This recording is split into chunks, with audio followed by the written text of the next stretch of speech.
est souvent en quête de sens dans nos vies, et cela nous emmène à nous poser beaucoup de questions. Pourquoi est d'ailleurs l'une des premières choses qu'on se demande. Ça a commencé avec pourquoi on a envie, pourquoi je dois aller à l'école, pourquoi il a le droit à ça et pas moi, pourquoi moi. En prenant de l'âge, mais pourquoi se sont transformés en quoi? Et aujourd'hui, la question que je me pose, c'est quoi faire? Et si on commençait par parler des relations sociales? Au sein de mes relations, beaucoup de choses reviennent. On voit les membres de notre famille, des amis, etc. parfois galérer, avoir des soucis. Dieu merci, parfois tout va bien. Mais se pose la question de dois-je les aider à tout prix? Quitte à me faire passer en dernier et à rater sûrement parfois certaines occasions. À leur donner beaucoup d'argent quand ils en ont besoin, que je ne reverrai sûrement jamais, alors que ça me foutrait un peu dans la merde. Trouver la bonne balance dans les relations sociales peut s'avérer compliqué. D'autant plus que les sentiments s'y mêlent et que rien n'est plus irrationnel que cela. Imagine, t'as un pote à toi et à chaque fois il te fait le coup. Il a oublié son porte-monnaie. Vous êtes parti dans un fast-food au McDo, quoi, au KS, peu importe. Il n'a pas son porte-monnaie. La chose rationnelle voudrait que tu ne lui payes pas. Pour qu'il comprenne, pour que ça lui fasse une leçon, etc. Mais c'est ton ami. Il t'a promis que la prochaine fois, il aura son porte-monnaie. Il t'a promis que d'ailleurs, il va te rembourser d'ici mardi, etc. Du coup, tu le payes. Trouver la bonne balance avec ses amis, c'est également se dire « Est-ce que je les soutiens dans tout ce qu'ils font ?» Même si ça ne suit pas forcément mes valeurs.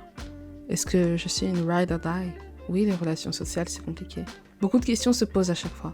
Et encore pire quand cela concerne des relations amoureuses. Trouver la bonne balance entre ce que je veux dire et ce que il ou elle est. Les concessions que je peux faire, que l'autre ne dépasse pas mes limites et inversement. Et si ça arrive, comment réagir? Rester? Partir? Partir et revenir. Trouver la bonne balance par rapport à soi, sans se préoccuper du regard des autres, sans avoir peur de ce qu'ils vont dire, faire la meilleure chose.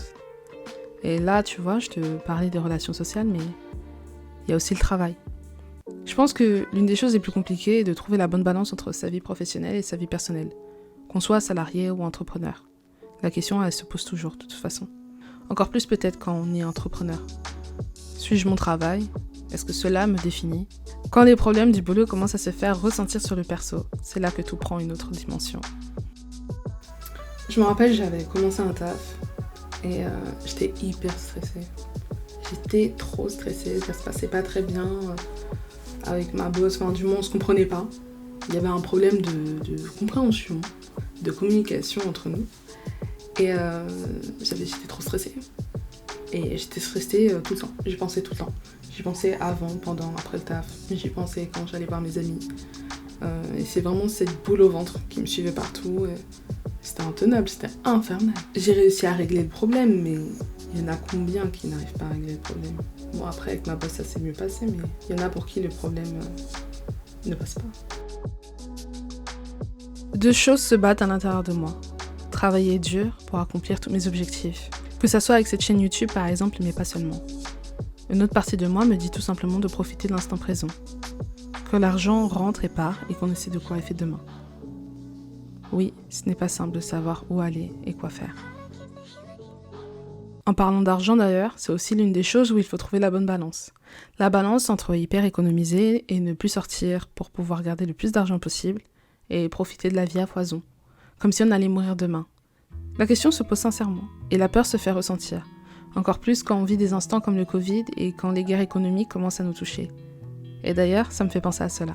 J'ai vu passer un tweet, il y a pas longtemps, d'un mec qui disait ça. Moi et mon ami, nous avons fait notre premier million il y a quelques années. Ensuite, nous avons pris des chemins radicalement différents. Lui, il a investi, il a acheté des appartements et des maisons, il a fait fructifier son argent, il a lancé des business. Aujourd'hui, il a une fortune estimée à 10 millions de dollars.